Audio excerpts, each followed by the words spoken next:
In retrospect, the attack of 1993 should have been a huge wake-up call for us, but it wasn't.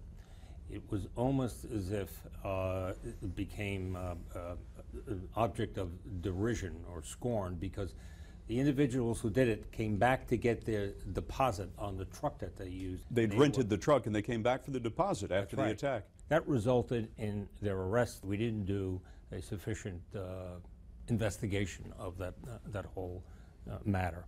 And obviously it came back to haunt us in 2001.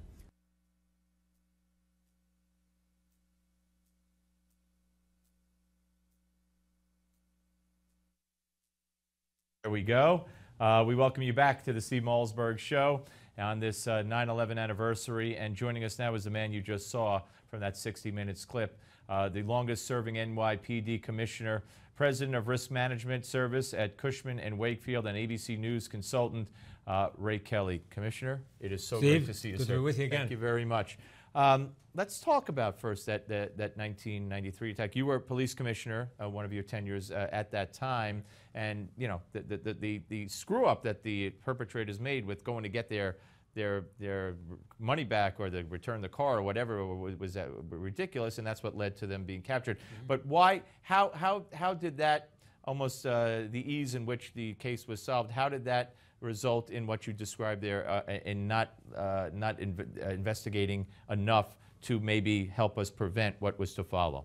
Yeah, the first arrest was made within 6 days, and it was pretty easy, quite frankly. It really had to do with the VIN number, the hidden VIN number on the vehicle that was used for the garage bomb, and then the other arrests followed pretty quickly. So rather than doing an in-depth investigation, as I said on the setup piece, it was sort of dismissed as a one-off. These were individuals not necessarily tied to any sort of group or entity.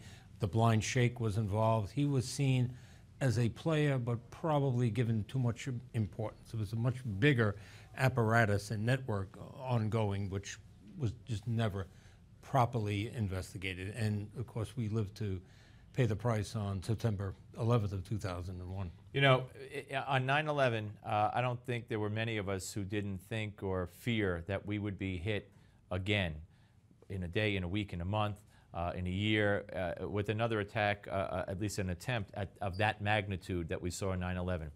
And I credit your tenure as police commissioner in this city. You took over a year after 9/11, and the amount of work, the expertise, the analysis, the machine that you set up to keep New York safe, and by extension helped thwart attacks and plots. How on earth did you undertake all that? Well, first of all, thank you for that. But I had an awful lot of help. A very skilled group of executives that I was able to put together, people from in the department and people from outside the department that we brought in. David Cohn, 35 years in the Central Intelligence Agency, came to run our intelligence operations. Frank Labuti, Lieutenant General, just retired, in charge of all Marines in the Pacific, 90,000 Marines, Silver Star winner in Vietnam. Those types of people, retired FBI agents, medical people. We put it all together. We knew that there was concern abroad in the public place that another attack was imminent, and that's what people said. It wasn't a question of if, but when. When, yeah. So we put together this operation, this plan, and were able to get it in place fairly quickly. And the people in the department certainly fell into line. I thought there might be some resistance, bringing in all the civilian leadership, that sort of thing. Really wasn't. We knew, yeah. The city knew that it was at risk, yeah. And the police officers were tremendous. They responded, did a great job. The Hercules officers. I mean, I got to tell you, as a person who works in the city, used to live in the city, there was nothing more comforting to me, maybe just psychological more than anything else, but to see these Hercules police officers with the vests and the automatic weapons and the helmets and maybe sometimes the dogs with them. It just gives you a sense of safety. Yeah, it's a message. Yeah. Yeah, you're trying to give. And that's at a time when the department is down 6,000 police officers from where it was in 2001. So the police officers have done a tremendous job in keeping the city safe. We've had 16 plots against the city since 9/11, but none have succeeded. Some as a result of just sheer luck, quite frankly. Others as a result of good investigative work. But, Are you surprised that, you know, you knock on wood, we all knock on wood, but a lot of people have said today and leading up to today that we're less safe now with the threat of ISIS and the open border in Mexico, et cetera, a lot of factors. Do you believe we're less safe now than we were before 9/11 or safer? No, I think we're definitely safer. We've done an awful lot. No city has done what New York City has done. We've invested a lot of money. Over 1,000 police officers every day do counterterrorism work. So we are much safer than we were, but as so many people have said, we're not safe because the risk is out there and it comes from many different quarters. Obviously, they've seen lone wolf attempts here in the city. They've succeeded in other places. We see ISIS now emerging. We know that there are significant terrorist operations in Yemen, in Nigeria with Boko Haram, in Somalia with Al-Shabaab. Although the president, not to interrupt, cited Yemen and Somalia as success stories yesterday. Well, I think that definitely works in progress. We've got a ways to go there. We know there's a bomb maker, Abraham al-Nasiri, Yemeni, who wants to put bombs inside people and blow up other people. So it's a constant challenge, constant threat. It's not just ISIS.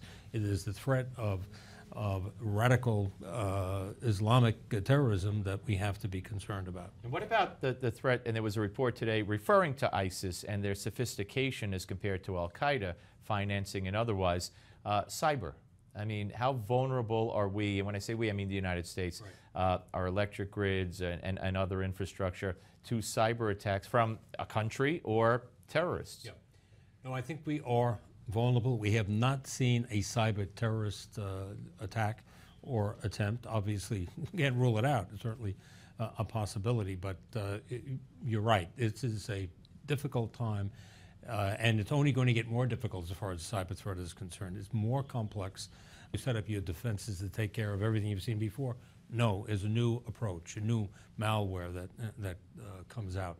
It's expensive to protect a company from a cyber intrusion.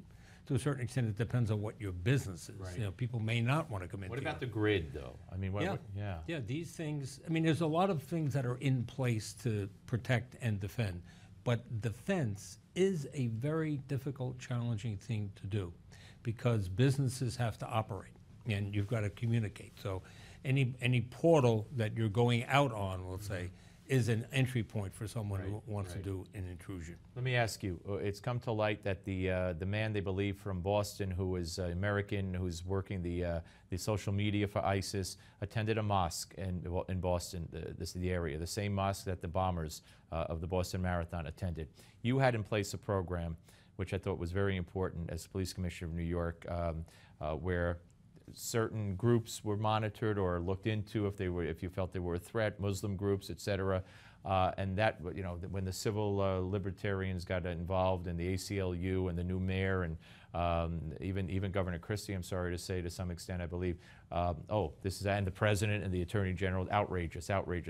Are we less safe because that program does not, as it did under you? Well, I don't know exactly what's going on in the department these days, but we followed leads wherever those leads would take us. You can't allow a religious institution to be a sanctuary. So we were not singling out any religion or religious institution. Nothing illegal, nothing contrary to the law. There was an agreement that first came down in 1984, the Handshoe Agreement. It was reworked in 2003 to enable us a little more latitude in the post 9/11 world. We adhere to that agreement scrupulously, no violations, and nobody has shown any violations. Right. Even though, you know, this is the most litigious environment in the world. So, you get sued every day. So I know you don't know where the department is on that exactly now, but the political correctness, just the fact that was so scrutinized and lambasted by everyone, like I said, from the president on down, that's dangerous, no? The political correctness It is issue. dangerous. It is dangerous, and I think that's one of the many good things that we were able to accomplish under the Bloomberg administration. Mayor Bloomberg and his leadership. He wanted us to do the right thing, not the politically correct thing. Right. And I believe that's what we did. And, All right. I think we've all benefited from it. It's a serious day. Mueller's now in charge of an independent investigation. Did the NFL investigate it properly? Did they receive the elevator tape or not? Is this all being handled the way you would advise the league to handle it at this point? Well, I think getting Bob Mueller to do the investigation was a terrific move. Bob, former Marine, by the way, Can't go wrong. the head of the FBI for 12 years, and he's a lawyer and brings the law firm with him. I think they've had previous experience with the NFL. So it all seems to fit nicely. I think Bob Mueller will call it as he sees it. No question about it. And that's what people are looking for now. I don't know the answers to who got the tape when they got it, but he's the guy who will get the answers. Okay. Mr. Commissioner, pleasure. Thank you Steve, so pleasure. much. Good to Thank see you. you Great again. seeing Looking you. great. Thank you. And we will watch you on ABC News. And of course, that's Commissioner Ray Kelly, longest-serving NYPD Commissioner and President of Risk Management Service at Cushman and Wakefield. All right, folks, when we come back, we're going to take a look at the President's speech, what he said yesterday, what John Kerry has said today with retired four-star General Michael Hayden on the Steve Malzberg Show.